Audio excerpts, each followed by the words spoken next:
Daisy saves the pond. Once upon a time, in a beautiful pond nestled in the heart of a lush green forest, lived a little duck named Daisy. Daisy was a curious duck, always eager to explore and learn new things.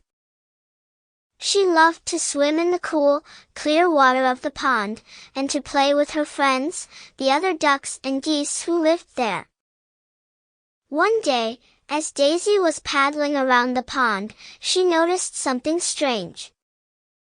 The water level was getting lower and lower, and the pond was starting to shrink. Daisy was worried. She knew that the pond was important to all the animals who lived there, and she wanted to help. Daisy decided to set out on an adventure to find out what was causing the pond to shrink. She said goodbye to her friends and family and set out on her journey. As Daisy flew over the forest, she saw many different animals and plants. She saw a family of deer grazing in a field, a family of squirrels playing in the trees, and a family of rabbits hopping around a meadow. Daisy was amazed at all the different creatures she saw, and she learned so much about them. As Daisy continued her journey, she finally came to a big river that flowed into the pond.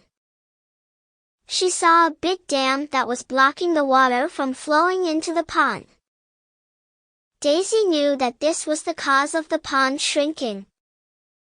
Daisy knew she had to do something to help. She flew to the top of the dam and began to quack loudly.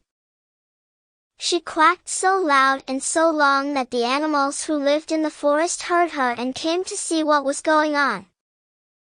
The animals saw the dam blocking the water and they knew they had to help. Together, they worked to remove the dam and restore the flow of the water into the pond. As the water started flowing back into the pond, Daisy and her friends watched as the pond began to grow bigger and bigger. The water was clear and cool once again, and the animals who lived there were happy. Daisy was proud of what she had accomplished. She had helped to save the pond and the animals who lived there. From that day on, Daisy was known as the hero of the pond, and she lived happily ever after. The end.